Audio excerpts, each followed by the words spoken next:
जोहार दोस्तों, पंडित जय शर्मा आपका स्वागत है। दोस्तों आज का सेशन आपके विजय रथ प्रैक्टिस सेट नंबर आपके 5 रहेंगे।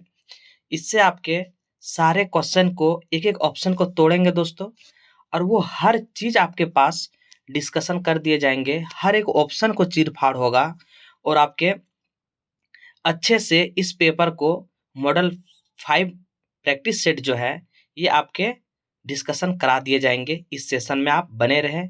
अगर वीडियो अच्छा लगे तो लाइक सब्सक्राइब जरूर करें और ज़्यादा से ज़्यादा वीडियो को शेयर करेंगे, ताकि ये मॉडल प्रैक्टिस सेट मेरे हर दोस्त के पास जाएंगे और वो इसका प्रैक्टिस करके अपने हेजिटेशन को, अपने कन्फ्यूज़न को वो क्रिएट कर सकेंगे, उसको दूर कर सकेंगे।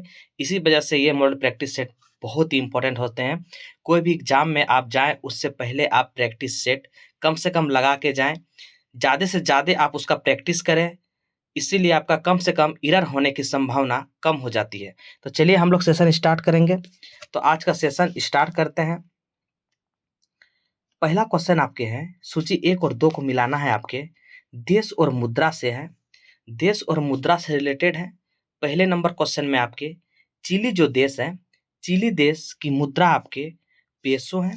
चिली देश की मुद्रा आपकी क्या है दोस्तों? चिली देश की मुद्रा आपके पेसो हो जाएंगे। पेरू जो है, पेरू जो है न्यू सोल जो होते हैं, पेरू की मुद्रा होते हैं। पेरू की मुद्रा आपके न्यू सोल है। रूस की मुद्रा की अगर बात करेंगे तो रूबल हो जाएंगे। रूस की मुद्रा आपके रूबल हो जाएंगे और सीरिया की मुद्रा आपके पाउंड हो जाएंगे। तो ये आप फैक्ट जरूर याद रखेंगे। रूस की मुद्रा आपके रूबल हो जाएंगे और आपके सीरिया की मुद्रा पाउंड हो जाएंगे। तो ये आपके ये चारों ऑप्शन डिस्कशन हो चुके हैं। चिली, पीसो, पेरू, न्यू सोल, रूस, रूबल, सीरिया, पाउंड। इस तरह से ये आपके ऑप्शन नंबर इसमें देखिए क्या है, एक का एक हो जाएंगे, एक का 2, सी का 4। इस तरह से ऑप्शन नंबर आपके सी आपके सही हो जाएंगे। नेक्स्ट देखते हैं क्वेश्चन में क्या बोले गए हैं। क्वेश्चन में बोले गए हैं, निम्न में से किन किन देशों के साथ, निम्न में से किन किन देशों के साथ लद्दाख की सीमा लगती है। लद्दाख की सीमा आपके किन किन देशों के साथ लगती है ये आपको बताना है। आप जानते हैं पाकिस्तान के साथ लगते हैं, चीन के भी साथ लगते हैं और अफगानिस्तान के भी साथ लगते हैं। ऑप्शन नंबर आपके डी सही हो जाएंगे। ये 3 जो देश ऐसे हैं जो आपके लद्दाख की सीमा आपके लगते हैं। अवधी भाषा को किस अन्य नाम से जाने जाते हैं? अवधी भाषा को और किस अन्य नाम से जाने जाते हैं ये आपको बताना है। अवधी भाषा को किस अन्य नाम से जाने जाते हैं तो मैं आपको बता दूं, अवधी भाषा को अन्य नाम केसली, केसली से भी जाने जाते हैं। ऑप्शन नंबर जो बी दिए हुए हैं, अवधी भाषा के अन्य नाम केसली के भी नाम से जाने जाते हैं। यह हिंद क्षेत्र का एक उपभाषा है। आप याद रखेंगे कोसली जो है, कोसली जो है हिंद, हिंद क्षेत्र की एक उपभाषा है और ये अवधी भाषा का दूसरा नाम है। आप ये जरूर याद रखेंगे। इसके हर ऑप्शन को मैं चीर-फाड़ करूँगा दोस्तों, इसी वजह से आपको टेंशन नहीं लेना है। भारतीय खेल प्राधिकरण की स्थापना कब की गई थी, यानी इसकी स्थापना कब हुई थी? भारतीय खेल प्राधिकरण की स्थापना 1984 में होते हैं। ये 1984 में होते हैं और यह भारत के युवा कार्यक्रम के तहत खेल मंत्रालय का प्रमुख अंग है। ये भी आप याद रखेंगे। भारतीय खेल प्राधिकरण की स्थापना 1984 में होते हैं और ये भारत के युवा कार्यक्रम के तहत ये खेल मंत्री सारे इसके महत्वपूर्ण अंग मानते हैं। इसी वजह से इस क्वेश्चन इम्पोर्टेंट हो जाते हैं एग्जाम ऑफ व्यू से, क्योंकि 1984 में खेल प्राधिकरण की आरंभ होती है। नेक्स्ट क्वेश्चन देखिए आपके, इनमें से किस मंत्री ने रिफ्लेक्शंस पुस्तक का विमोचन किया है? रिफ्लेक्शंस पुस्तक की विमोचन किस मंत्री ने ये आपके किए हैं, इसको आपको बताना है। तो मैं आपको बता दूं, केंद्र वित्त एवं कॉर्पोरेट मामलों की मंत्री निर्मला सीतारमन ने 28 अप्रैल 2023 को मुंबई में प्रसिद्ध बैंकर नारायण बाघुल द्वारा लिखित पुस्तक, बैंकर नारायण बाघुल द्वारा, इस नाम को याद रखेंगे, बैंकर नारायण बाघुल द्वारा लिखी पुस्तक रिफ्लेक्शन लॉन्च की गई है। ये आप याद रखेंगे किसके द्वारा? आपके निर्मला सीतारमन। आप ये नाम को जरूर याद रखेंगे, इस पुस्तक को याद रखेंगे। रिफ्लेक्शंस पुस्तक जो है निर्मला सीतारमन ने इसको 28 अप्रैल 2023 को ये किए गए थे। नेक्स्ट क्वेश्चन देखिए, संविधान सभा का पहला सत्र कहाँ हुआ था? संविधान सभा का पहला सत्र मैं बता दूं 9 दिसंबर 1946 को इसकी अध्यक्षता जो है आपके डॉक्टर सचिदानंद सिन्हा थे। आपके डॉक्टर सचिदानंद सिन्हा थे, ये आपके परमानेंट नहीं थे, ये भी आप याद रखेंगे। ये परमानेंट यानी अस्थाई अध्यक्ष के रूप में ये नहीं थे। अस्थाई अध्यक्ष की अगर मैं बात करूं तो ये डॉक्टर राजेंद्र प्रसाद थे ये। संविधान सभा की पहला सत्र की बैठक 9 दिसंबर 1946 को हुए थे, आप ये जरूर याद रखेंगे। ये सच्चिदानंद सिन्हा के आपके हुए थे। उसके बाद तुरंत ही 11 दिसंबर 1946 को बैठक होते हैं। उसके बाद तुरंत 13 जनवरी 1946 को बैठक होते हैं। उसमें प्रस्तावना को जवाहरलाल नेहरू ने पेश किए थे, ये भी आप याद रखेंगे। निम्नलिखित में से कौन सा सम्मिलित नहीं है? इसमें अनुच्छेद दिए गए हैं, कौन सम्मिलित नहीं है? समानता का अधिकार 14 से 18, ये आपके सही हैं। शोषण के विरुद्ध अधिकार आपके 20 से 22 नहीं होते हैं, 23 से 24 होते हैं शोषण के विरुद्ध अधिकार। धार्मिक स्वतंत्रता का अधिकार 25 से 28, ये आपके सही हैं। और सांस्कृतिक एवं शैक्षणिक स्वतंत्रता का अधिकार 29 से 30, अनुच्छेद ए, बी और डी आपके सही हैं। बट आपके ए नहीं, आपके ए सही हैं, आपके बी गलत है। शोषण के विरुद्ध 23-24 होते हैं, सी आपके सही हैं और डी आपके सही हैं। और आपके जितने भी अधिकार हैं, मौलिक अधिकार जो है अनुच्छेद 12 से 35 तक मौलिक अधिकार हैं। इसमें से अगर भारतीय नागरिक को वो अधिकार प्राप्त हैं जो विदेशी को भी नहीं प्राप्त होते हैं, वो अनुच्छेद है आपके 15, 16, अनुच्छेद 19, अनुच्छेद 29, अनुच्छेद 30। ये जो 5 अनुच्छेद होते हैं, ये केवल भारत नागरिक को ही प्राप्त है। ये भी आप याद रखने की कोशिश करेंगे। हमारे मूल अधिकार में 5 ही ऐसा अधिकार है जो केवल भारतवासी को ही ये प्राप्त है। ये इम्पोर्टेंस क्वेश्चन हो जाते हैं। निम्नलिखित में से किसकी नियुक्ति भारत के राष्ट्रपति करते हैं? किसकी जो नियुक्ति है भारत के राष्ट्रपति करते हैं? भारत के महान्यायवादी, नियंत्रक व महालेखक परीक्षक या राज्य के राज्यपाल? तो मैं आपको बता दूं, भारत के राष्ट्रपति द्वारा महान्यायवादी, नियंत्रक व महालेखक परीक्षक और राज्य के राज्यपाल, ये तीनों को करते हैं भारत के राष्ट्रपति। अगर मैं आपसे पूछ लूं भारत के महान्यायवादी अनुच्छेद कितने में है, ये अनुच्छेद आपके 76 हो जाएंगे। नियंत्रक व महालेखक परीक्षक के अनुच्छेद बोलेंगे तो ये 148 के तहत भारत के एक नियंत्रक व महालेखक परीक्षक होंगे। और राज्य का राज्यपाल आप जानते हैं, ये हमारे कनाडा से लिए गए हैं। राज्य के राज्यपाल हमारे कनाडा से लिए गए हैं और ये आपके अनुच्छेद 155 के तहत ये राष्ट्रपति द्वारा नियुक्ति की जाती है। ये सारे आप याद रखेंगे। महान्यायवादी भारत का प्रथम विधि अधिकारी होते हैं, ये भी बात को आप याद रखेंगे। भारत का प्रथम महान्यायवादी ये आपके प्रथम विधि अधिकारी होते हैं। ये संसद में भाग लेते हैं बट मत देने का अधिकार नहीं होते हैं। ये सारे फैक्ट आप याद रखेंगे क्योंकि एग्जाम में क्या क्वेश्चन पूछ देंगे ये आपको कहना मुश्किल है। 9 नंबर देखिए क्या बोल रहे हैं, निम्नलिखित में से कौन सा संविधान के 13वां संशोधन सम्मिलित है? 73वां संविधान संशोधन आप जानते हैं पंचायत से है, आप ये जानते हैं। 73वां संविधान संशोधन आप जानते हैं ये पंचायत से है। और आप कमेंट करेंगे कि 73वां संविधान संशोधन कब हुआ था? 92 में हुआ था या 93 में हुआ था? आप जरूर कमेंट करेंगे। 73वां संविधान संशोधन ये अधिनियम के तहत जिला पंचायत, क्षेत्र पंचायत और आपके एक ग्राम पंचायत ये होते हैं। जबकि नगर पंचायत, यहाँ ऑप्शन नंबर जो 4 दिए हुए हैं, नगर पंचायत अनुच्छेद 74वें संविधान संशोधन के तहत ये जोड़े गए थे नगर पंचायत, जिसको हम नगर पालिका भी कहते हैं। ये फैक्ट आप जरूर याद रखेंगे। तो इसका आंसर हो जाएंगे 1, 2 और 3, ऑप्शन नंबर बी हो जाएंगे। नेक्स्ट देखते हैं, के सदस्यों को निर्भरताओं के लिए संबंधित प्रश्नों पर अंतिम विनिश्चय किसके द्वारा लिया जाता है?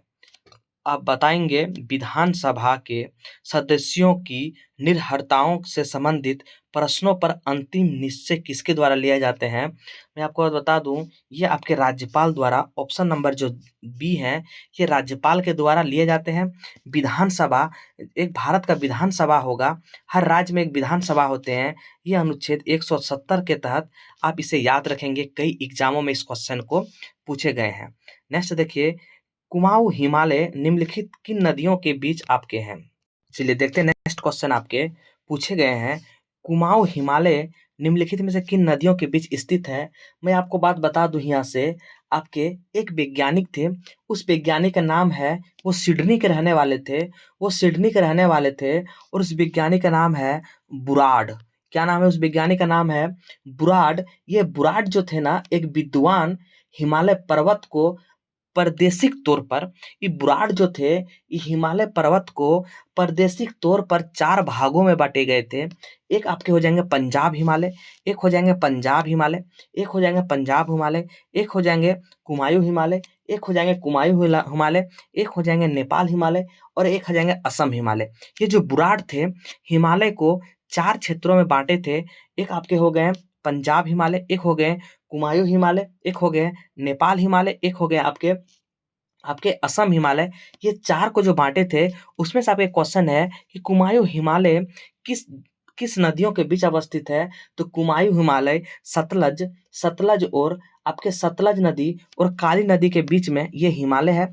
सतलज और काली नदी, ऑप्शन नंबर आपके सी हो जाएंगे, काली नदी। और ये जो आपके 320 किलोमीटर तक है, कितना है? 320 किलोमीटर तक है। आप याद रखेंगे, पंजाब हिमालय जो है, सिंधु नदी और सतलज नदी, ये जो सिंधु और सतलज ऑप्शन में है, ये आपके पंजाब हिमालय का है। सिंधु और सतलज नदी, ये आपके पंजाब हिमालय का है।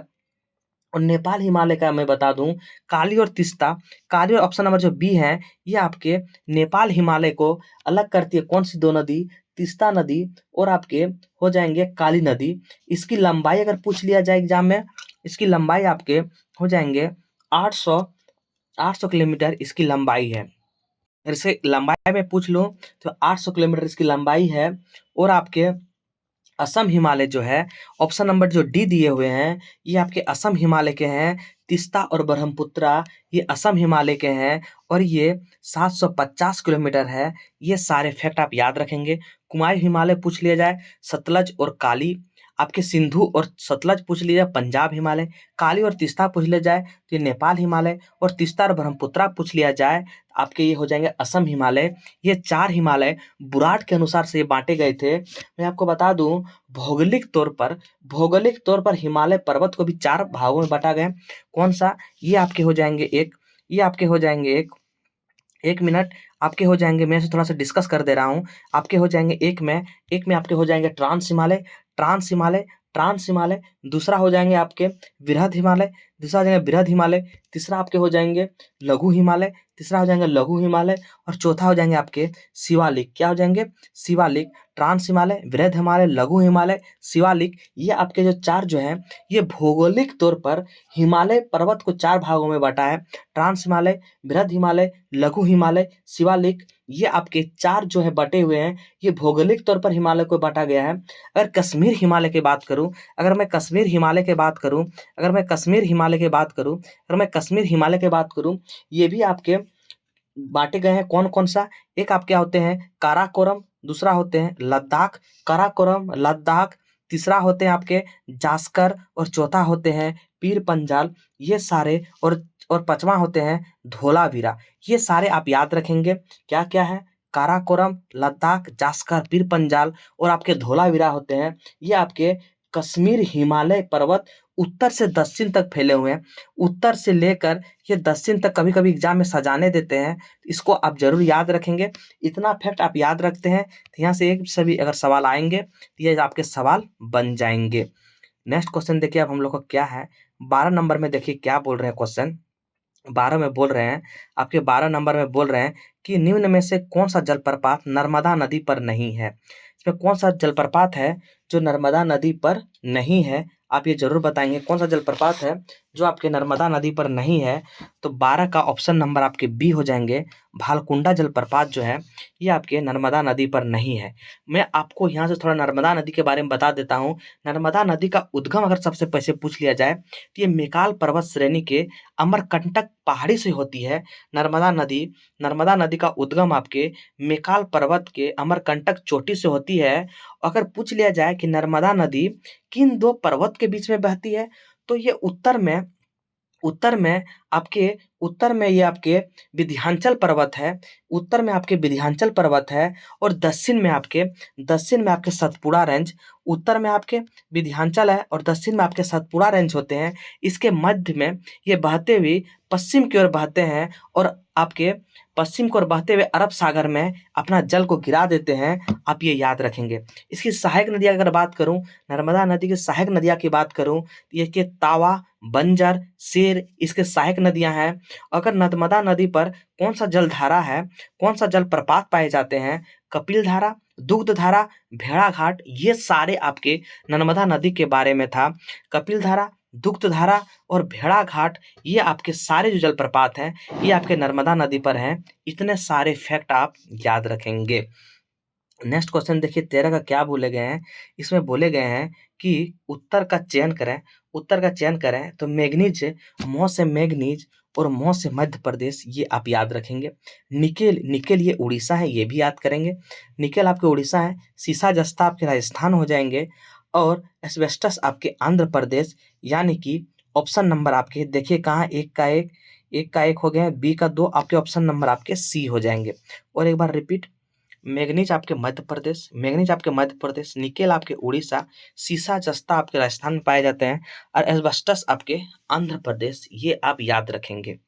नेक्स्ट क्वेश्चन देखिए क्या है।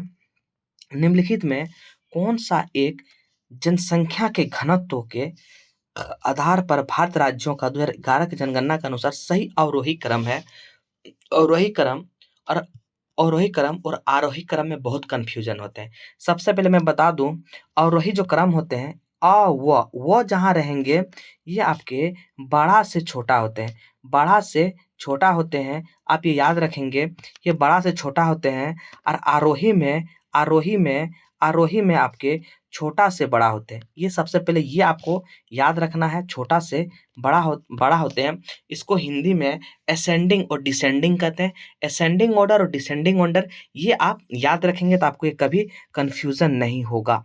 तो 14 नंबर में बोले गए हैं कि जनसंख्या घनत्व के आधार पर आप भारत राज्यों का अवरोही क्रम में सजाना है, मतलब बड़ा से छोटा आपको आना है। तो देखिए ऑप्शन के अनुसार बड़ा से छोटा कौन कौन है, आप देखेंगे ऑप्शन के अनुसार बिहार, केरल, उत्तर प्रदेश, पश्चिम बंगाल। ऑप्शन ए जो है वो आपके शायद गलत है। ऑप्शन नंबर जो सी देखते हैं, डायरेक्ट आंसर पे चलते हैं। बिहार, पश्चिम बंगाल, केरल और उत्तर प्रदेश। बिहार का जनसंख्या घनत्व, मतलब बिहार का अगर मैं डेंसिटी की बात करूं तो बिहार का डेंसिटी आपके 1106 है। 1106 आपके डेंसिटी है। पश्चिम बंगाल की बात करूं तो 1028 आपके पश्चिम बंगाल के हैं। केरल की बात करूं तो 806 आपके केरल का है और उत्तर प्रदेश का 829। ये सारे आपके डेंसिटी वाले राज्य हैं 2011 की जनगणना के अनुसार जन घनत्व है। आप ये याद रखेंगे, बड़ा से छोटा। सबसे पहले बिहार, पश्चिम बंगाल, बंगाल और केरल, उत्तर प्रदेश। बिहार जो है, पश्चिम बंगाल, यहाँ से ये भी क्वेश्चन पूछे जाते हैं कि बिहार जो डेंसिटी सबसे ज़्यादा है, बिहार का घनत्व सबसे ज़्यादा है, किसको पिछाड़ के वो आए हैं? ये बंगाल को पिछाड़ के बिहार डेंसिटी में पहला स्थान पे वारिज है। आप ये याद रखेंगे। नेक्स्ट क्वेश्चन देखिए, सूर्य के सबसे निकटवर्ती चार ग्रह क्या कहलाते हैं? तो मैं बता दूं आपके, एक आंतरिक ग्रह होते हैं और एक निकटवर्ती ग्रह होते हैं। निकटवर्ती ग्रह को ही पार्थिव ग्रह भी कहते हैं, ये अभी आप याद रखेंगे। निकटवर्ती ग्रह को ही पार्थिव ग्रह कहते हैं और एक आंतरिक ग्रह होते हैं। जितने आप बड़े बड़े ग्रह देखते होंगे वो आंतरिक ग्रह में आते हैं और जितने छोटे ग्रह देखते हैं ये आपके निकटवर्ती ग्रह में आते हैं। इसी को पार्थिव ग्रह भी कहते हैं। तो मैं अगर ग्रह की बात करूं, पार्थिव ग्रह की बात करूं मैं, या निकटवर्ती ग्रह की बात करूं, तो ये आपके क्या क्या होते हैं? बुध होते हैं, शुक्र होते हैं, पृथ्वी होते हैं, मंगल होते हैं सूर्य के सबसे निकट के अनुसार। कौन कौन होते हैं? बुध होते हैं, शुक्र होते हैं, पृथ्वी होते हैं, मंगल होते हैं। बुध होते हैं, शुक्र होते हैं, पृथ्वी होते हैं, मंगल होते हैं। इसको याद कैसे रखेंगे आप? आप यहाँ सबसे पहले बुध से स्टार्ट कीजिए। सबसे पहले बुध से स्टार्ट कीजिए, एक दिन बाद एक दिन छोड़ दीजिए। बुध के बाद बृहस्पति होता है, छोड़ दीजिए। शुक्र होते हैं, शुक्र के बाद शनि होता है, शनि छोड़ दीजिए। रवि को आपको पृथ्वी मान लेना है। सोम छोड़ दीजिए, मंगल को ले लीजिए। ये आपके पृथ्वी ग्रह के, ये आपको याद करने का एक ट्रिक है। आपको एक बाय एक छोड़ते जाना है। रवि को आपकी पृथ्वी मान लेना है और बड़े ग्रह जितने हैं वो सारे आपके वो आंतरिक ग्रह में आते हैं। जैसे बृहस्पति एक छोड़ दीजिए, शनि, उसके बाद अरुण वरुण, ये आपके 4 जो ग्रह होते हैं ये बृहस्पति ग्रह में आते हैं। तो 15 का ऑप्शन नंबर आपके ये हो जाएंगे। पार्थिव ग्रह सूर्य के सबसे निकटतम होते हैं और मैंने बता दिया पार्थिव ग्रह कौन कौन होते हैं। नेक्स्ट क्वेश्चन देखिए आपके, निम्नलिखित में से भारतीय राष्ट्रीय कांग्रेस किस अधिवेशन में महात्मा गांधी कहा गांधी मर सकते हैं परंतु गांधीवादी सदैव बना रहेगा? ये आपके गांधी जी ने कहे थे कि गांधी मर सकते हैं परंतु गांधीवादी कभी नहीं मर सकते हैं। ये आपके कराची अधिवेशन 1931 में आपके कराची अधिवेशन में किए गए थे कि गांधी मर सकते हैं लेकिन गांधीवादी नहीं। आपको लाहौर अधिवेशन 1929 में लाहौर अधिवेशन में पूर्ण स्वराज की मांग किए थे। पूर्ण स्वराज की मांग किए थे लाहौर अधिवेशन में और इसका अध्यक्षता आपके जवाहरलाल नेहरू ने निभा रहे थे। ये भी फैक्ट आप याद रखेंगे, कई एग्जाम में इस क्वेश्चन को पूछे गए हैं, ये आप जरूर याद रखेंगे। नेक्स्ट देखिए, सूची 1 और 2 को मिलाना है। आपके सूची 1 और 2 को मिलाना है, 17 नंबर देखेंगे। सूची 1 और 2 को मिलाना है, आपके क्या हो जाएंगे? तो आप देखिए ब्राह्मण समाज की स्थापना आपके, ये ब्राह्मण समाज के स्थापना के राजा राम मोहन राय ने किए थे। राजा राम मोहन राय, ब्रह्म समाज की स्थापना राजा राम मोहन राय आपके 1828 में आपके राजा राम मोहन राय में कोलकाता में किए गए थे। आप ये याद रखेंगे। आदि ब्रह्म समाज की अगर स्थापना मैं बोलूं तो आदि ब्रह्म समाज की स्थापना आपके देवेंद्र नाथ टैगोर ने किए थे। आदि ब्रह्म समाज की स्थापना, बट ब्रह्म समाज की स्थापना कोलकाता में 1828 में आपके ये आपके किए थे राजा राम मोहन राय, जिसको राजा की उपाधि दिए थे। आप कमेंट करेंगे कि राजा राम मोहन राय को राजा की उपाधि किसने दिए थे और राजा राम मोहन राय की मृत्यु कहाँ हुई थी? ये आप जरूर कमेंट करेंगे अगर आपको याद है तो। उसके बाद देखिए मानव धर्म सभा की स्थापना 1844 में आपके ये सूरत में हुए थे।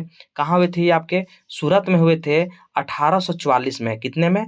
1844 में ये आपके सूरत में हुए थे। मानव धर्म समाज की स्थापना और आर्य समाज की स्थापना दयानंद सरस्वती ने 1875 में आपके ये मुंबई में किए थे। कब? 1875 में आपके मुंबई में किए थे। और नदवा उल उलमा ये जो है ये लखनऊ में हुए थे। नदवा उल उलमा आपके लखनऊ में हुए थे।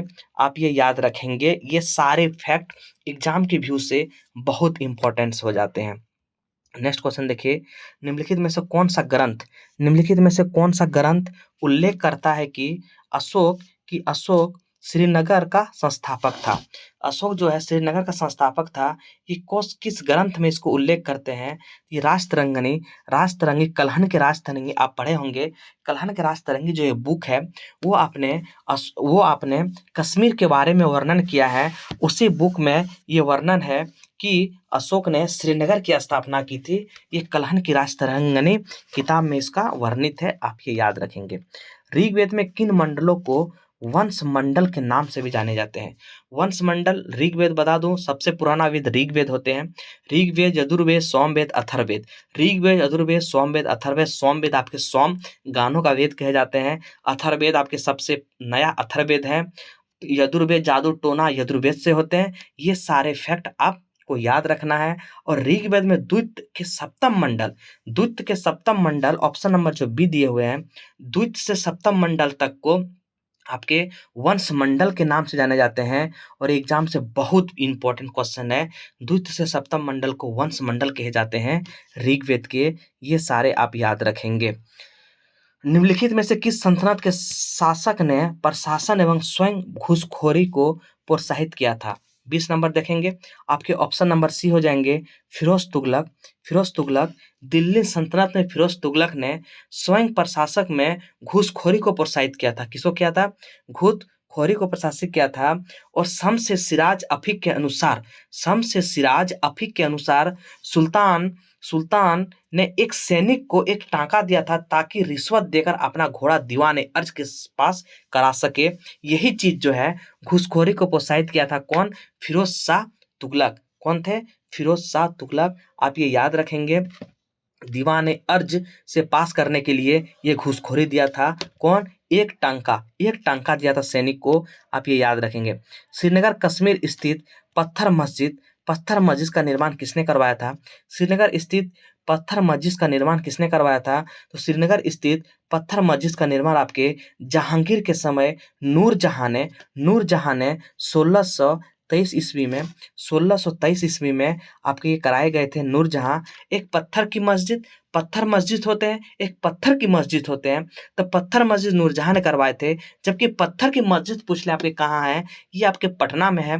पत्थर की मस्जिद आपके पटना में स्थित है। इस फैक्ट को आप जरूर याद रखेंगे। नेक्स्ट देखेंगे, द्वितीय पंचवर्षीय योजना का मुख्य उद्देश्य क्या था? मैं आपको बता दूं कि पहली पंचवर्षीय योजना हेराल्ड डोमन मॉडल पर था, लेकिन द्वितीय पंचवर्षीय योजना किस पर था? आप ये कमेंट कीजिए। द्वितीय पंचवर्षीय योजना जो है ये आपके अर्थव्यवस्था को स्वतः विकास की गति प्रदान करने के लिए यह पंचवर्षीय योजना बनी गई थी। द्वितीय पंचवर्षीय योजना आपके पहला पंचवर्षीय योजना आपके हेराल्ड डोमन मॉडल पर था, जबकि द्वितीय पंचवर्षीय योजना आपके महालनोबिस मॉडल पर था। ये चीज को आप याद रखेंगे। और ये अर्थव्यवस्था को स्वतः विकास के लिए, उसका गति देने के लिए ये सारे आपके किए गए थे। इसमें बहुत से परियोजना भी बनी। ये सारे फैक्ट आप याद रखेंगे। बहुत से फैक्ट्री भी लगे। जो बोकारो है ये तृतीय पंचवर्षीय योजना के दौरान लगे गए थे। और बोकारो इस्पात कारखाना अगर मैं बात करूं तो आपके 1964 में इसका स्थापना किया गया था बोकारो का। ये सारे फैक्ट याद रखेंगे।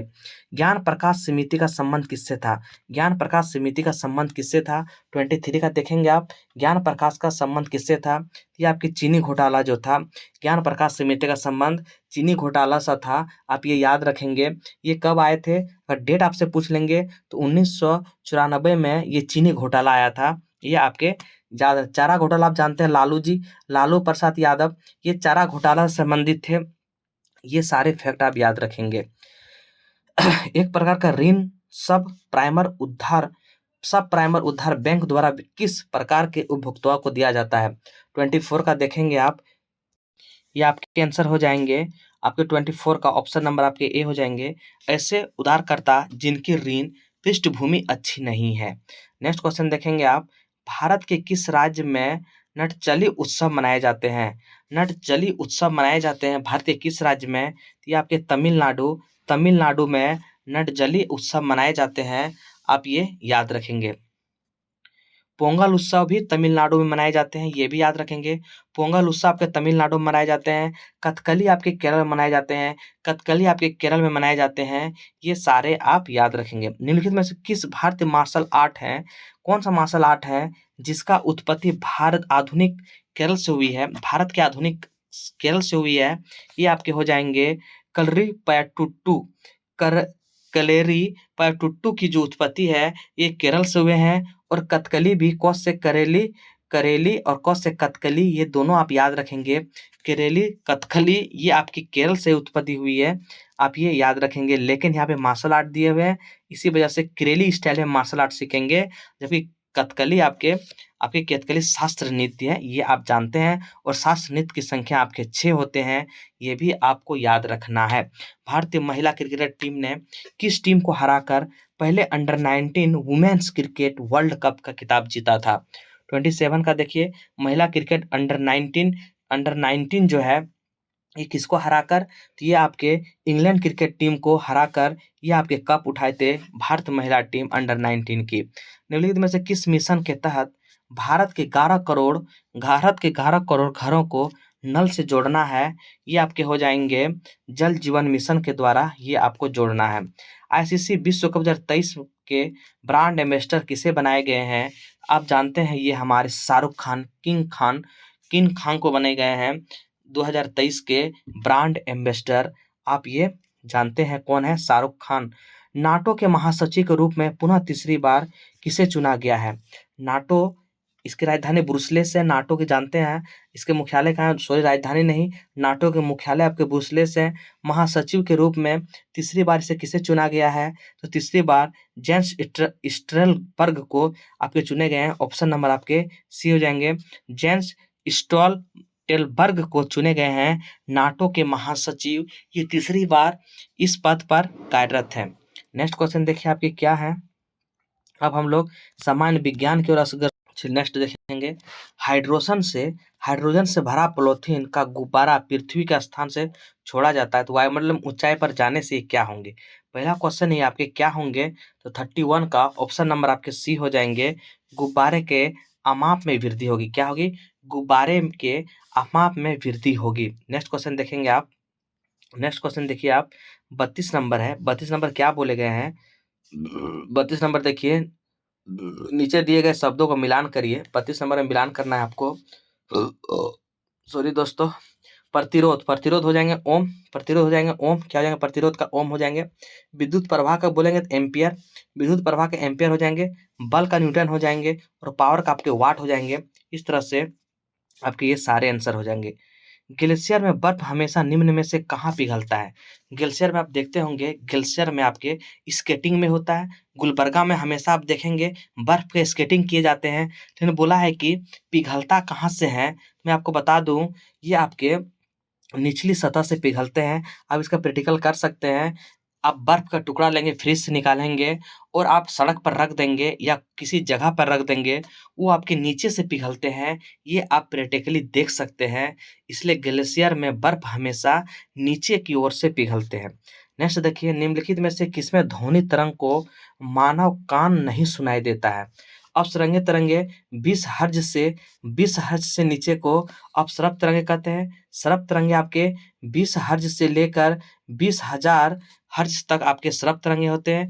परासरप तरंगे 20,000 से ऊपर आपके ये परासर तरंग होते हैं, जो हम लोग को सुनाई देना ये मुश्किल चीज है। आपके ऑप्शन नंबर सी हो जाएंगे, क्योंकि परासर तरंगे आपके 20,000 से ऊपर होते हैं और जब कोई परीक्षण किए जाते हैं उस समय का जो डेसिबल होते हैं वो परासर ध्वनि तरंगे पर ये होते हैं, जो हमारे कान में सुनाई नहीं देते हैं। नेक्स्ट क्वेश्चन देखिए, पानी से भरे तालाब की गहराई कम दिखाई देती है, यह किस कारण से होते हैं? आप चाहे पानी से भरे तालाब हो या पानी पर सिक्का ऊपर दिखाई देता हो या आप किसी बांध पर बैठे हैं, आपके पैर ऊपर दिखाई देते हैं या मछली तैरते हैं वो ऊपर दिखाई देते हैं, सारे प्रक्रिया आपके प्रकाश के अपवर्तन के वजह से होते हैं। ये आप फैक्ट याद रखेंगे। सारे जितने भी प्रक्रिया होते हैं, ऊपर दिखना, अंदर दिखना, मोटा दिखना पानी के अंदर में, ये सारे प्रक्रिया आपके अपवर्तन के वजह से होते हैं। जब जनरेटर डायोड को पावर सप्लाई में इस्तेमाल किए जाते हैं तो इसका कार्य स्थिर रहना होता है। ये आपके ऑप्शन नंबर सी हो जाएंगे। क्या हो जाएंगे? ऑप्शन नंबर आपके सी हो जाएंगे। लो प्रतिरोध का सापेक्षिक आउटपुट धारा को। क्या हो जाएंगे? जब जनरेटर डायोड को पावर सप्लाई में इस्तेमाल किए जाते हैं, इसका कार्य जो है स्थिर रखता कौन? लो प्रतिरोध के सापेक्ष आउटपुट धारा को। नेक्स्ट क्वेश्चन देखेंगे, सोलर सिस्टम किसने खोजा है? सोलर सिस्टम को किसने खोजा था? तो आप जानते हैं केपलर। ग्रहों की गति के नियम भी आपको केपलर दिए हैं और सोलर सिस्टम को भी आपके केपलर ने ही खोजे हैं, ये आपको याद रखेंगे। आर्यभट्ट ने शून्य की खोज आपके आर्यभट्ट ने किए थे। शून्य की खोज आपके आर्यभट्ट ने किए थे 1957 में। 1957 में शायद आप कमेंट करेंगे, 1957 में शायद आर्यभट्ट ने शून्य की खोज किए हैं, आप ये याद रखेंगे। न्यूटन ने आपके गति के नियम दिए थे। न्यूटन्स लॉ, ये सारे आपके न्यूटन ने खोजे थे। नेक्स्ट क्वेश्चन देखिए आपके क्या हो जाएंगे। स्क्वैमोक्स एपिथेलियम ऊतक फेफड़ों के एल्वेलाई और जानवरों के अन्य हिस्से में पाए जाते हैं। यहाँ संकुचन और विश्राम होते हैं, किस वजह से? 38 का देखेंगे, ऑप्शन नंबर ए हो जाएंगे। अस्थायी के द्वारा ये संकोचन होते हैं। जहाँ अस्थायी होंगे वहाँ पे संकुचन और विश्राम की स्थिति होती है।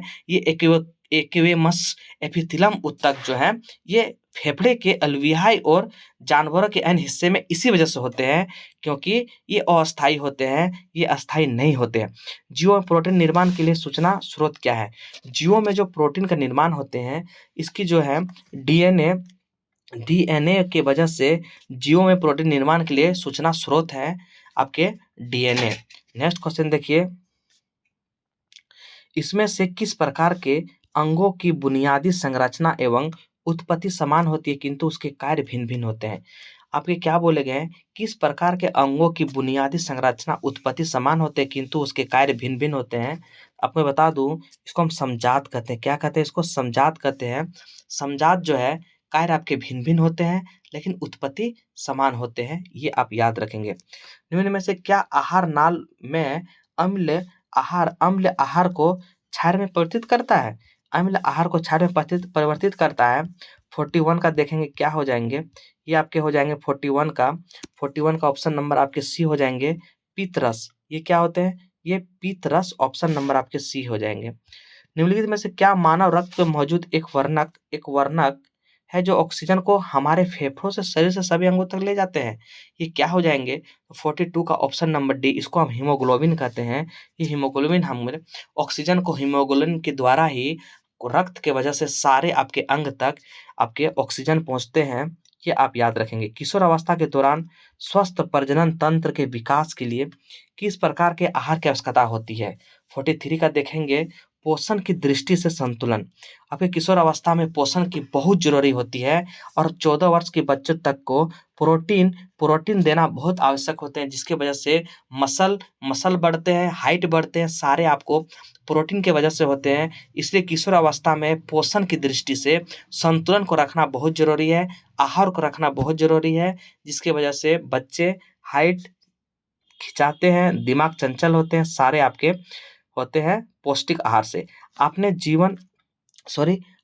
जल में रियो की पत्ती की एक अस्थाई स्लाइड तैयार की। जब स्लाइड पर चीनी का परवल विलय डालते हैं तो क्या होते हैं? उसमें क्या परिवर्तन दिखाई देते हैं? इस क्वेश्चन को पूछे गए हैं। उसमें कोशिका, ऑप्शन नंबर बी सही हो जाएंगे, कोशिका जल का उत्सर्जन करेगी जिसकी वजह से कोशिका पित्त से दूर हो जाएगी। यही आपके निर्माण करते हैं आपके क्या? तो रियो की पत्ती की एक अस्थाई स्लाइड तैयार करने पर कोशिकाएं जल की उत्पत्ति करेगी जिसकी वजह से कोशिकाएं भित्ति से दूर हो जाएगी। नेक्स्ट क्वेश्चन देखिए, लेड नाइट्राइट को जोरदार ढंग से गर्म करते समय निकलने वाली लाल भूरे रंग की गैस का नाम बताइए। वो गैस का नाम क्या है? ये नाइट्रोजन ऑक्साइड, ऑप्शन नंबर आपके बी हो जाएंगे। नेक्स्ट क्वेश्चन देखिए, लोहा जो गुणों में कोबाल्ट और निकेल जैसा होता है, इन तत्वों को बहुत दूर रखा गया, इसकी कमियों को मैं एक आपको बताना है, क्या कमी हो जाएंगे? तो न्यूलैंड के ऑस्टेक नियम, आप जानते हो, ऑप्शन नंबर बी, न्यूलैंड के ऑस्टेक नियम। अगर आपसे एग्जाम में पूछ लेंगे कि न्यूलैंड के ऑस्टेक नियम कब आए थे, तो मैं आपको बता दूं 1864 में आपके न्यूलैंड के ऑस्टेक नियम आते हैं। और ये क्या करते हैं, तत्वों को उनके बढ़ते हुए परमाणु भार के क्रम पर व्यवस्थित करते हैं। बढ़ते हुए तत्वों के परमाणु भार को क्रम के व्यवस्थित किया जाता है और किसी भी तत्व से आरंभ करने पर 18वां तत्व गुण प्रथम तत्व से मिलते हैं। ये आपके न्यूलैंड के ऑस्टेक नियम कहते हैं। ये आपके न्यूलैंड के ऑस्टेक नियम कहते हैं। इसी वजह से कमियां क्या थी, आपके लोहा जो गुण में कोबाल्ट और निकेल जैसा होता था, इसको बहुत दूर दूर तक रखे जाना, और हाइड्रोजन गैस को ये एक निश्चित स्थान नहीं देने की वजह से ये आपकी कमियां थे न्यूलैंड के ऑस्टेक नियम पर। नेक्स्ट क्वेश्चन देखिए, हम क्या देखेंगे, जब तत्व जिनकी द्रव्यमान संख्या एक समान परंतु परमाणु भिन्न तत्व किसी द्रव्यमान संख्या एक समान किंतु भिन्न परमाणु संख्या, उसको हम क्या कहते हैं? उसको हम आइसोबार कहते हैं। क्या बोले हैं? जिसके द्रव्यमान संख्या समान है लेकिन आपके परमाणु भार भिन्न भिन्न है। जैसे मान लीजिए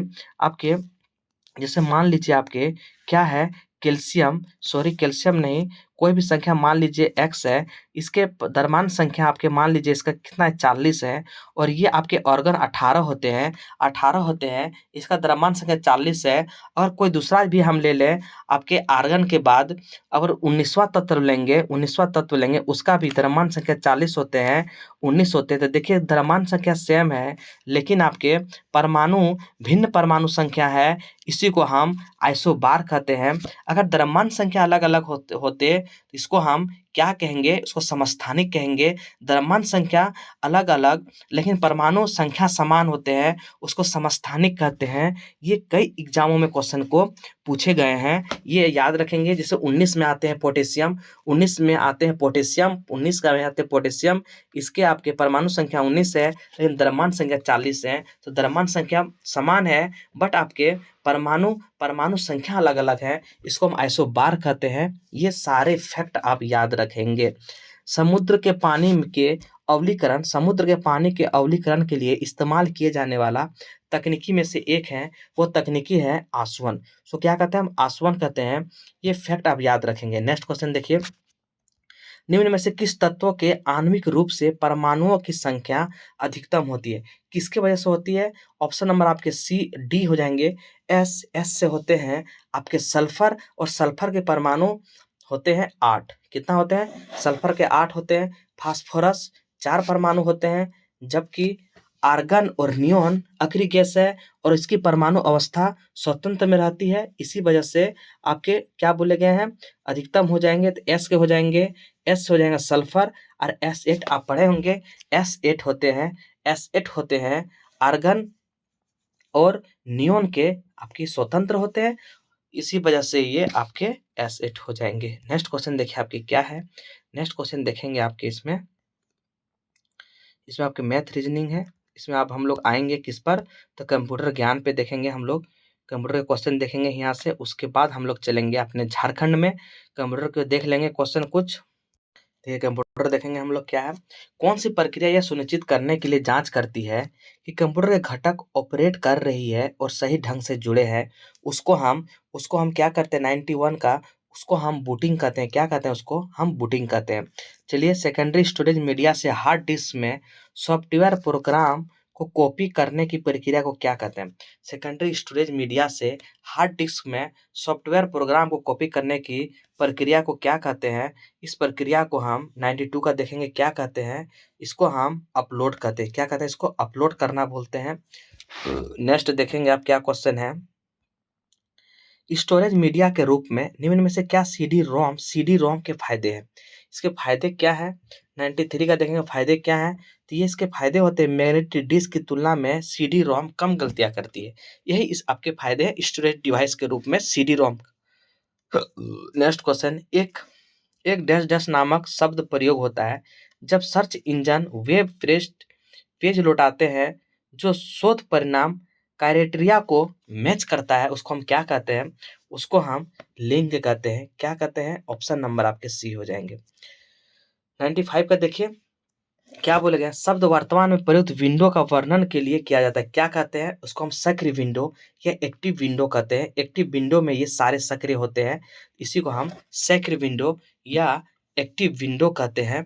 ये आपके वर्तमान में लिखे जो जाते हैं तो सक्रिय या एक्टिव विंडो पर ही। माइक्रो प्रोसेसर जो कंप्यूटर का मस्तिष्क होता है, उसे और किस नाम से जाने जाते हैं और उसे क्या कहते हैं? उसको हम माइक्रोचिप भी कहते हैं, माइक्रो प्रोसेसर भी कहते हैं। ये सारे फैक्ट आप याद रखेंगे। ये आपके सारे सीपीयू का नाम है, माइक्रोचिप, माइक्रो प्रोसेसर, और एक नाम होता है, आप कमेंट करेंगे उस नाम को। नेक्स्ट देखेंगे, सर्वमान्य इनपुट डिवाइस कौन है? आपके सर्वमान्य इनपुट डिवाइस कौन है? तो माउस और कीबोर्ड आपके इनपुट डिवाइस है, जबकि मॉनिटर टच जिसमें लगा होते हैं वो इनपुट डिवाइस नहीं होते, वो आउटपुट डिवाइस है। मॉनिटर भी आउटपुट डिवाइस है, प्रिंटर भी आपके आउटपुट डिवाइस है, लेकिन आपके माउस और कीबोर्ड ऑप्शन नंबर सी आपके इनपुट डिवाइस है। नेक्स्ट देखेंगे, डब्ल्यू का पूर्ण नाम क्या है? डब्ल्यू का फुल फॉर्म इसमें पूछे गए, क्या हो जाएंगे? World wide web, option number आपके सी हो जाएंगे।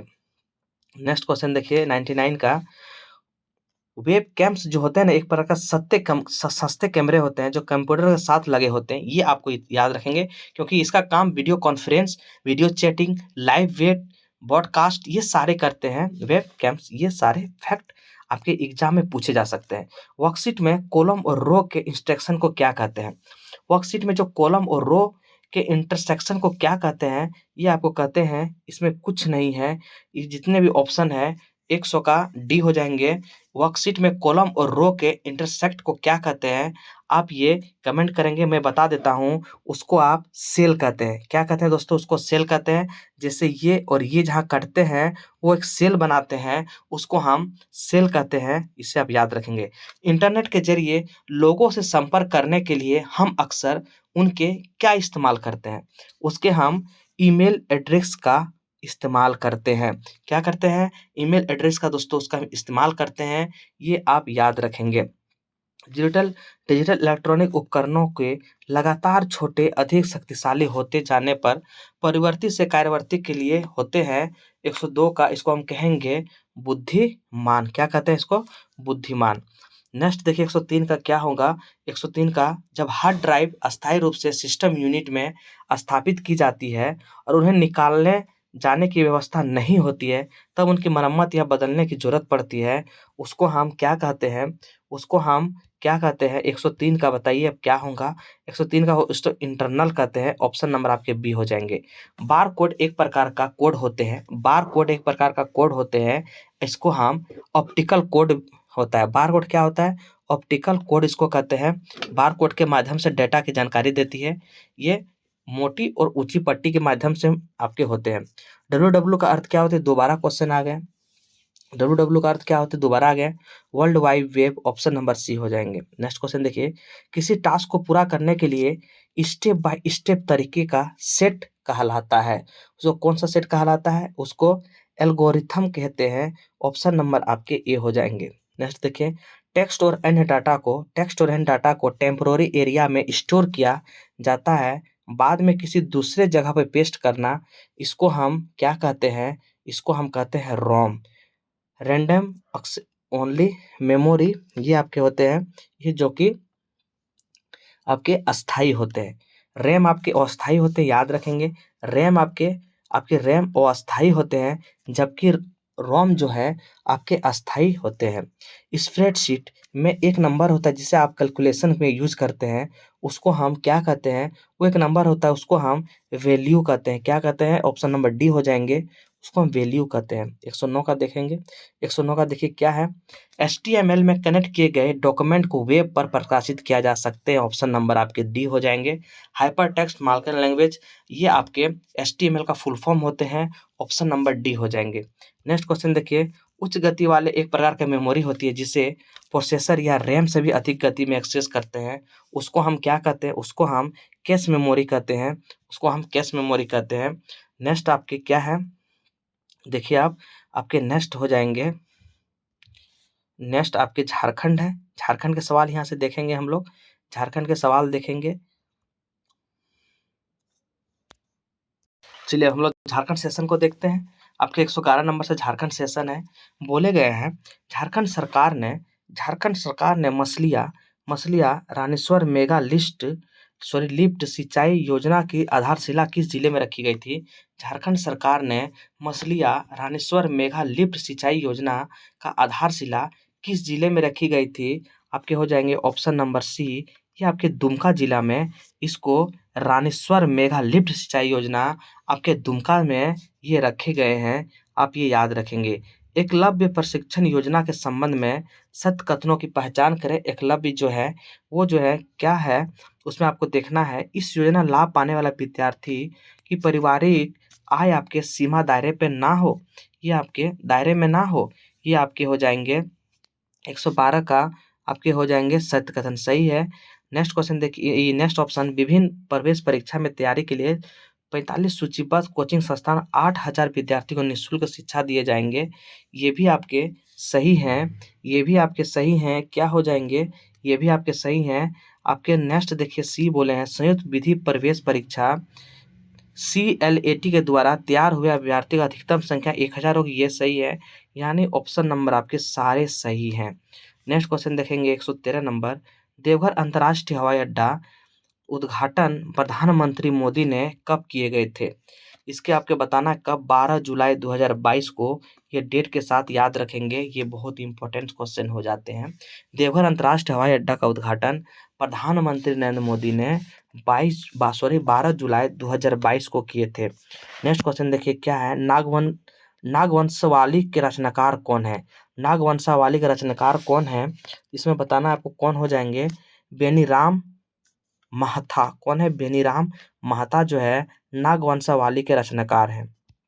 नेक्स्ट क्वेश्चन देखिए, मुख्यमंत्री तीर्थनाथ योजना के लिए किन दो कंपनियों के बीच करार हुआ है?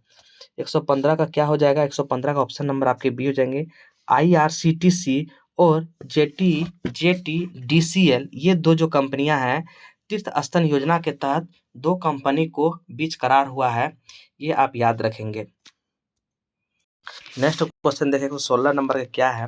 लवालंग अभ्यारण्य किन जिले में स्थित है? तो आप जानते हैं लवालंग अभ्यारण्य जो है ये चतरा में है, और ये जो है ये उसकी स्थापना कभी एग्जाम में पूछ लेंगे तो 1978 में लवालंग जो है ये चतरा में है, और इसकी स्थापना जो है 1978 में होते हैं। और लवालंग जो है ये आपके भेड़िए के लिए प्रसिद्ध है। लवालंग अभ्यारण्य ये याद रखेंगे।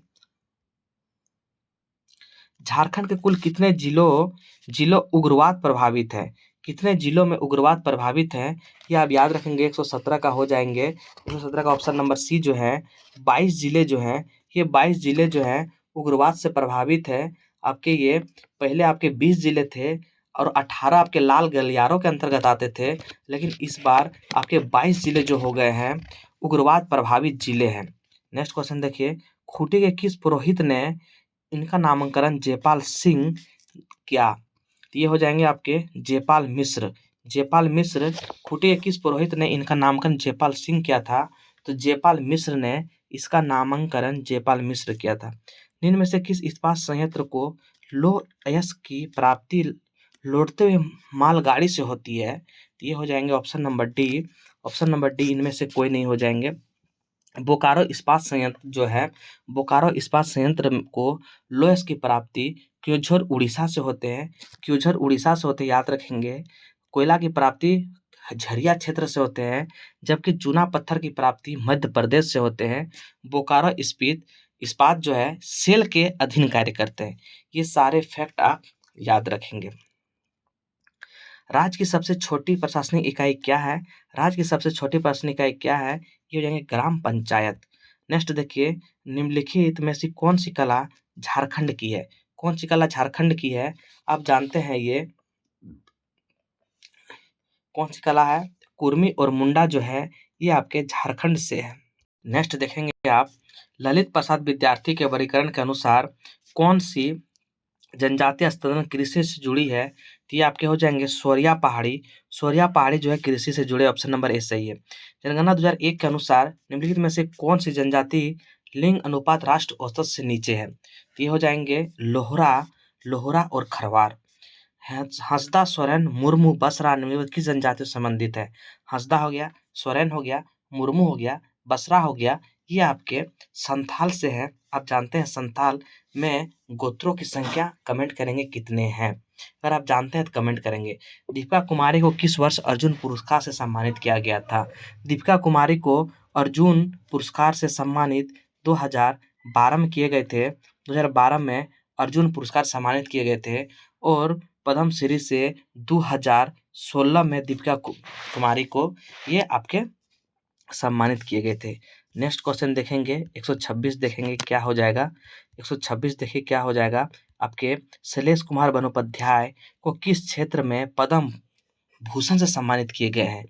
ये आपके चिकित्सा और सार्वजनिक स्वास्थ्य में, ऑप्शन नंबर आपके ए सही हो जाएंगे। नेक्स्ट देखिए, झारखंड में पहली जनगणना कब हुई थी? झारखंड में पहली जनगणना आपके कब हुई थी? आप ये जानते हैं झारखंड में पहली जनगणना कब हुई थी? झारखंड में पहली जनगणना आपके 1872 में हुआ था। आप ये याद रखेंगे। नेक्स्ट क्वेश्चन देखिए, निम्नलिखित में से कौन सा त्योहार अविवाहित आदिवासी लड़कियों द्वारा मनाए जाते हैं?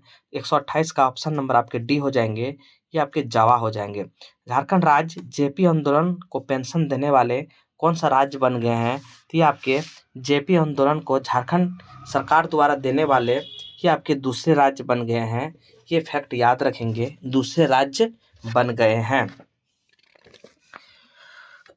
नेक्स्ट क्वेश्चन क्या है? कितने पंचों का चुनाव ग्राम सभा सदस्यों द्वारा किया जाता है? ये आपके हो जाएंगे ऑप्शन नंबर बी 6। झारखंड की किस जनजाति में श्रद्धा संस्कार को कमावत कहा जाता है? ये हो जाएंगे ऑप्शन नंबर ए, भूमिज को आपके वो कमावत भी कहा जाता है। नेक्स्ट क्या है? किस जनजाति को बांस को ही अपना मूल साधन मानकर अर्थव्यवस्था का आधार चुन लिया गया है? इसको बोलते हैं महली। महली बांस के लिए कारोबारी करने के लिए बहुत ही ज्यादा उस्ताद माने जाते हैं। अनुसूचित जनजाति को कल्याण को बढ़ावा देने के लिए संविधान के किस अनुच्छेद में वर्णन किए गए हैं? किस अनुच्छेद में? तो 275 अनुच्छेद में इसका वर्णन किए गए हैं। झारखंड में सबसे लंबे समय तक सेवा देने वाले मुख्यमंत्री कौन है? झारखंड में सबसे लंबे सेवा करने वाले अर्जुन मुंडा आपके एक कार्यकाल में इसमें नहीं पूछे गए हैं। पूरे झारखंड में सबसे लंबे समय तक सेवा देने वाले अर्जुन मुंडा ने दिए थे, ये आप याद रखेंगे। झारखंड से राज्यसभा सीटों की संख्या आपके 6 है और लोकसभा से आपके 14 है, ये याद रखेंगे। झारखंड जनौषधि योजना का उद्देश्य का क्या उपलब्ध करवाना है? झारखंड ज्ञान उद्योग योजना का उद्देश्य क्या उपलब्ध करवाना है? 136 का ऑप्शन नंबर आपके ए हो जाएंगे, स्कूली शिक्षा के लिए मुफ्त टैबलेट। ऑप्शन नंबर आपके ए हो जाएंगे। भारत का सबसे बड़ा विस्फोट कारखाना कौन है?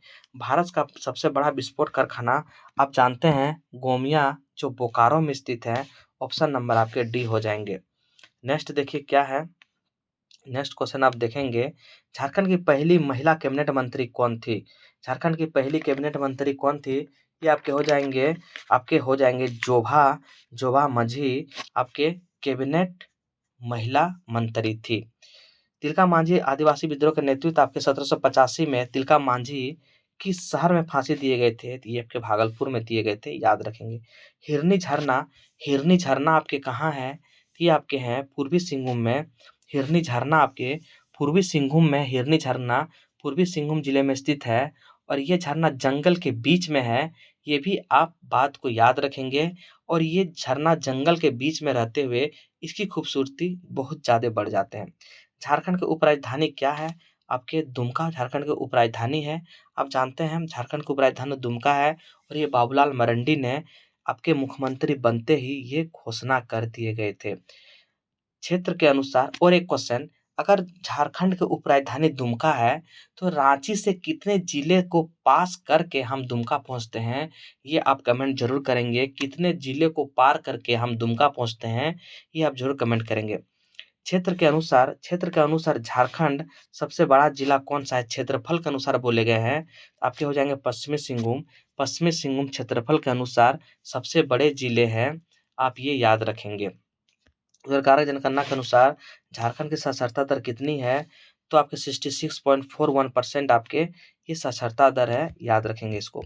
नेक्स्ट देखेंगे, झारखंड में मान्यता प्राप्त जनजाति की कुल संख्या आपके 32 है और 33वां जनजाति अभी प्राप्त नहीं हुए हैं। 33वां जनजाति आपके पुरान है, इसको भी आप याद रखेंगे। पुरान नहीं, पुरान वही। आदिवासी क्षेत्र में खेती मुख्य रूप से किससे किए जाते हैं? आदिवासी क्षेत्रों में आपकी खेती जो है ये मुख्य रूप से शुष्क भूमि की खेती होती है। किस प्रकार की भूमि रूप से होते हैं? शुष्क भूमि की खेती। नेक्स्ट देखेंगे, स्वर्ण रेखा नदी का उद्गम आपके कहाँ से होते हैं? ये छोटा नागपुर के पठारी भूभाग के जिले के नगड़ी गांव से होते हैं। तो कहाँ से? छोटा नागपुर पहाड़ के आपके नगड़ी गांव से होते हैं, ये फैक्ट याद रखेंगे। सर्दियों के दौरान किस माह के अंतिम दिन पर टूसू नामक त्योहार को मनाए जाते हैं? तो ये हो जाएंगे आपके पौष महीना, और पौष महीना हमारे जनवरी के समय में रहते हैं, ये सारे याद रखेंगे। झारखंड राज्य का सबसे ठंडा स्थल कौन है? तो ये आपके हो जाएंगे नेतरहाट। झारखंड का सबसे ठंडा स्थल आपके नेतरहाट है, जो कि वहाँ पे तापमान 60 डिग्री सेंटीग्रेड पर भी से नीचे आ जाते हैं। झारखंड के कुल कितने प्रखंड हैं? झारखंड के कुल कितने प्रखंड हैं? झारखंड कुल 264 प्रखंड है और 264वां प्रखंड आपके लातेहार के सोरहु आपके प्रखंड। ग्राम सभा का गठन के लिए लगभग कितने जनसंख्या होनी चाहिए? ग्राम सभा के गठन के लगभग कितने जनसंख्या होनी चाहिए? ये आपकी होनी चाहिए 150 का ऑप्शन नंबर डी हो जाएंगे। 250 आपके जनसंख्या होने चाहिए ग्राम सभा गठन करने के लिए। दोस्तों ये सेशन आपके अंत हुए। ज़्यादा से ज़्यादा वीडियो शेयर करेंगे, ज़्यादा से ज़्यादा वीडियो आप शेयर करेंगे और ज़्यादा से ज़्यादा इसको लाइक करेंगे ताकि इस तरह से वीडियो हम बनाने के लिए जागरूक हों ताकि ये वीडियो सबके पास पहुँचे। जय हिंद, जय भारत, जय झारखंड।